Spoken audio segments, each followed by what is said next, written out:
Morning, मैं हूं आपके साथ पुनीता सिंह। तो आइए सबसे पहले नजर डाल लेते हैं उन खबरों पर जिस पर हम विस्तार से आपको जानकारी देने वाले हैं। सबसे पहले खबर रहेगी रूस से, जहां आज रूस के कजान पहुंचेंगे प्रधानमंत्री नरेंद्र मोदी, क्योंकि आज वहां पर ब्रिक्स सम्मेलन का आयोजन किया जाना। थोड़ी देर में ही कजान के लिए प्रधानमंत्री नरेंद्र मोदी रवाना हो जाएंगे। इसके बाद हम आपको खबर दिखाएंगे सूडान की, जहां पर रूसी विमान क्रैश हो गया है और इसके बाद वहां पर क्या स्थिति बनी हुई है इस पर भी विस्तार से जानकारी देंगे। इसके बाद बात होगी रेलवे डिपो में भयंकर आग लगी है, खबर ये जबलपुर की होगी। वहीं इसके बाद उत्तर प्रदेश के बुलंदशहर लेके चलेंगे, जहां पर एक मकान में सिलेंडर फटने से एक ही परिवार के 6 लोगों की जान चली गई। वहीं इसके बाद बात होगी हिमाचल प्रदेश की, जहां संजौली मस्जिद पर हथौड़ा चलेगा। मस्जिद में जो अवैध निर्माण बनाया गया है उसे आज ढहा दिया जाएगा। वहीं इसके बाद बात होगी दिल्ली की, जहां दिल्ली में AQI लेवल लगातार बढ़ता जा रहा है और किस तरीके से दिल्ली वासी परेशान हो रहे हैं इस पर भी विस्तार से आपको जानकारी देंगे। तो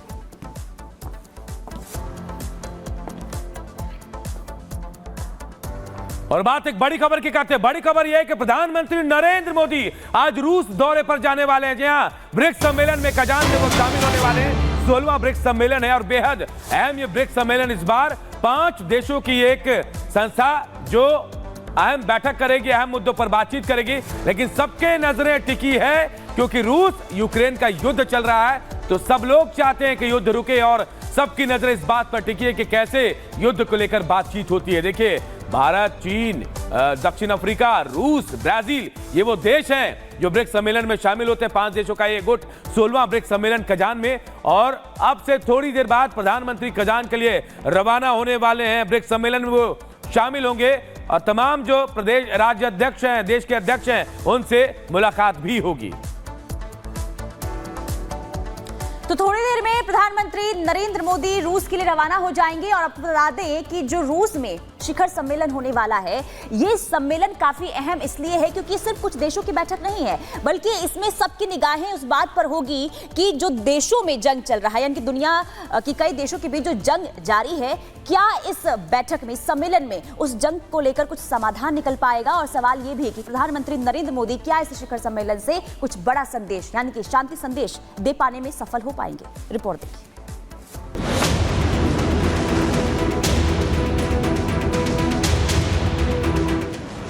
दुनिया के 2 हिस्सों में इस समय जंग चल रही है और उन 2 हिस्सों में से एक में आज दुनिया के 5 ऐसे देशों की मुलाकात होगी जिनकी एक अलग पहचान है।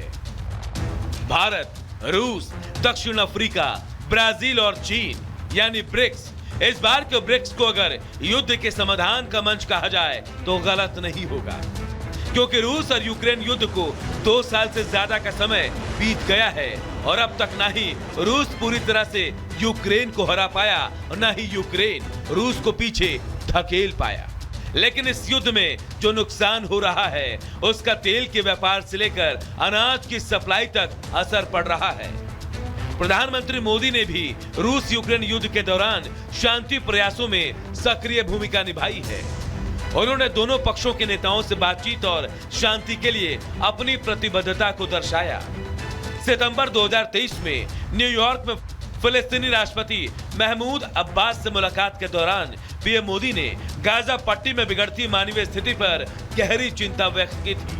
जहां एक तरफ अमेरिका और यूरोपीय देश रूस पर कार्रवाई करना चाहते हैं, तो वहीं भारत अब भी चाहता है कि दोनों देश आपसी बातचीत कर इस युद्ध को रोक दें। पीएम मोदी का ये कूटनीतिक नजरिया उन्हें एक प्रमुख वैश्विक नेता के रूप में स्थापित करता है जो शांति और स्थिरता के लिए काम करते हैं। खुद रूस के राष्ट्रपति व्लादिमीर पुतिन अलग अलग मंचों से कई बार कह चुके हैं कि भारत इस युद्ध को रोकने में अहम भूमिका निभा सकता है। यूक्रेन के राष्ट्रपति जेलेंस्की को भी भारत से ही पूरी उम्मीद है। इस मुलाकात से पहले देर रात अमेरिका का इस सम्मेलन को लेकर बयान भी सामने आया। देखिए, हमारा ध्यान जिस चीज पर केंद्रित है वो दुनिया भर के साझेदारों के साथ काम करना और साझा लक्ष्यों को हासिल करना है। हम सहयोगियों की तरफ ध्यान दे रहे हैं, ब्रिक्स की तरफ नहीं। किसी प्रकार की दुश्मनी के तौर पर अमेरिका दूसरों को नहीं देखता, इसीलिए हम अपने रिश्तों, अपने साझेदारों के साथ काम करना जारी रखेंगे। चाहे वो ब्राजील, भारत, दक्षिण अफ्रीका के साथ हो, हम निश्चित रूप से उन रिश्तों को मजबूत करना जारी रखेंगे। ब्रिक्स में पीएम मोदी चीन समेत कई देशों के प्रमुख से मुलाकात करने वाले हैं, लेकिन दुनिया भर की नजरें इस बात पर होंगी कि अगर वो पुतिन से मिले तो क्या बात करेंगे। Bureau report, Republic Bharat. और अगली खबर सूडान से आ रही है, जहां एक रूसी विमान के क्रैश होने की खबर सामने आ रही है। जी हां, बताया जा रहा है आरएसएफ विद्रोहियों ने इस रूसी विमान को मार गिराया है, लेकिन दावा किया जा रहा है कि गलती से रूसी विमान को मारा गया है। वो ये सोच रहे थे कि ये कार्गो विमान है, लेकिन जब मलबा नीचे गिरा तब पता चला कि ये एक यात्री विमान था। तस्वीरें में आपको दिखा रहे हैं, उत्तरी दारफुर प्रांत के अल मखला में रूस के विमान IL-76 को आरएसएफ विद्रोहियों ने मार गिराया। उन्होंने कहा कि गलती से विमान को निशाना बनाया गया। आरएसएफ विद्रोहियों ने शुरुआत में कहा कि कार्गो विमान सूडान मिलिट्री उन पर बमबारी करने जा रही, तभी उन्होंने उसे मार गिराया, लेकिन बाद में विमान का मलबा जैसे जमीन पर गिरा तब उन्हें पता चला कि ये यात्री विमान है जो UAE से एक कंपनी की तरफ से इस्तेमाल किया जा रहा था। उधर रूस की तरफ से कहा जा रहा है कि वो विमान गिरा जाने के दावे की छानबीन कर रहा है। तो तस्वीरें भी हम आपको दिखा रहे हैं, देखिए।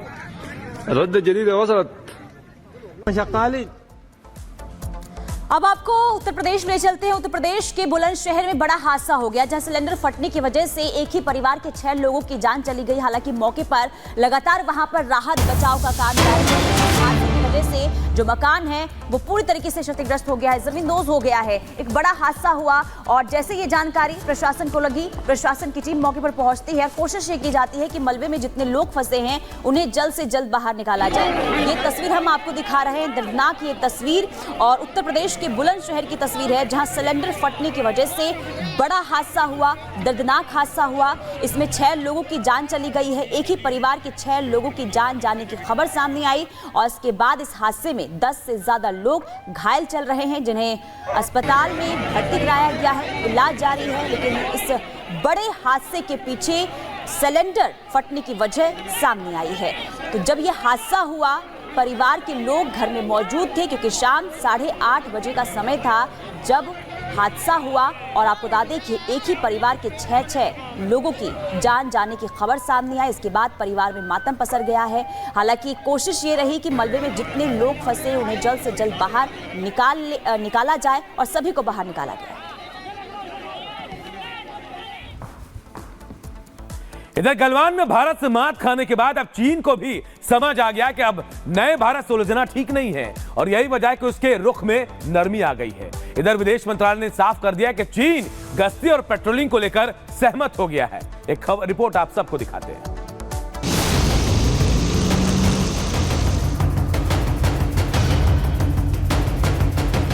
भारत और चीन वास्तविक नियंत्रण रेखा यानी कि LAC पर गश्त फिर से शुरू करने के समझौते पर पहुंच गए हैं। समझौते के बाद पूर्वी लद्दाख के देप्सांग और डेमचो क्षेत्र में दोनों पक्ष फिर से पेट्रोलिंग करेंगे। LAC से दोनों देश अपनी सेनाओं को भी पीछे हटाएंगे। Over the last several weeks, Indian and Chinese diplomatic and military negotiators have been in close contact with each other in a variety of forums. And as a result of these discussions, agreement has been arrived at on patrolling arrangements along the line of actual control in the India-China border areas, leading to disengagement and a resolution of the issues that had arisen in these areas in 2020. Patrolling के लिए सहमति बनने का ये बड़ा घटनाक्रम तब हुआ जब प्रधानमंत्री नरेंद्र मोदी मंगलवार से शुरू हो रहे 16वें ब्रिक्स सम्मेलन के लिए रूस जा रहे हैं। संभावनाएं जताई जा रही है कि कजान में ब्रिक्स शिखर सम्मेलन के दौरान चीनी राष्ट्रपति शी जिनपिंग के साथ द्विपक्षीय बैठक भी हो सकती है। 2020 में गलवान में हुई झड़प से पहले भारत और चीन के बीच टकराव का जो भी कारण था, उनका हल तलाशने में महीनों से दोनों पक्षों की तरफ से महत्वपूर्ण प्रगति की गई। समझौते के बाद भारतीय सैनिक उन पेट्रोलिंग पॉइंट पर जा पाएंगे जो विवाद का कारण थे। अब तक एक धारणा थी कि उभय पक्ष जब पेट्रोलिंग के लिए जाते हैं तो ऐसा ना हो कि पेट्रोलिंग पार्टी आपस में ही कंफ्यूज होकर मिसअंडरस्टैंडिंग के तहत एक दूसरे पर फायरिंग कर दें। हम नहीं चाहते, भारत और चीन अब नहीं चाहते ऐसी घटना दोबारा रिपीट ना हो। इसी के लिए आज की जो सफल शर्तों के साथ जो संधि हुई है वह भविष्य में जमीन पर लागू की जाएगी। पूर्वी लद्दाख में भारत के साथ चीन की सीमा 1597 किलोमीटर है। 2020 में पूर्वी लद्दाख के गलवान में ही चीनी सैनिकों ने घुसपैठ की थी। इस दौरान भारतीय सैनिकों के साथ उनकी जोरदार झड़प हुई थी। माना जाता है कि इसमें 50 से ज्यादा चीनी सैनिक मारे गए थे। हालांकि चीन ने अपने सैनिकों की मौत की संख्या पर कभी खुलकर नहीं बोला।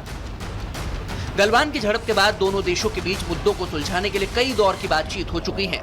कहा जाता है कि इस इलाके में दोनों देशों के करीब 50,000 सैनिक तैनात हैं। यही वजह है कि सेनाओं के बीच एक असहज गतिरोध बना हुआ था।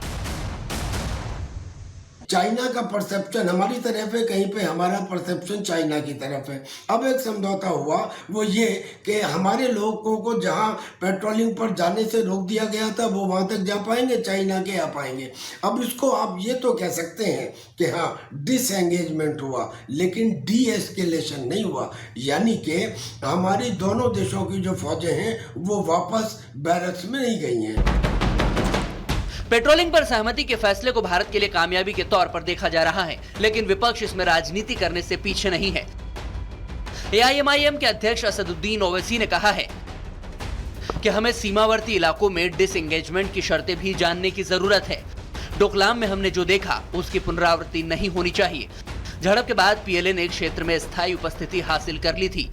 जब तक पूरा ब्यौरा उपलब्ध नहीं कराया जाता तब तक नतीजे के बारे में निश्चिंत होना मुश्किल है, क्योंकि विदेश सचिव की भाषा बहुत गूढ़ थी।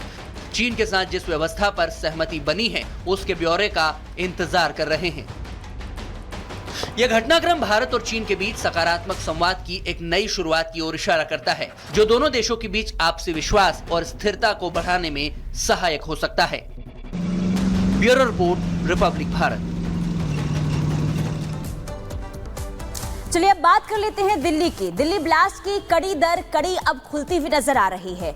सुरक्षा एजेंसियों ने एक संदिग्ध का पता लगा लिया है। ये वही संदिग्ध है जिसने ब्लास्ट वाली जगह में 1 फीट गड्ढे के अंदर बम को फिट किया था। इसके अलावा सुरक्षा एजेंसियों के हाथ में जिस सफेद पाउडर का जिक्र किया गया है, जो सफेद पाउडर हाथ लगे हैं, उसमें 3 तरह के केमिकल मिलावट की खबर भी सामने आई है। और क्या क्या खुलासे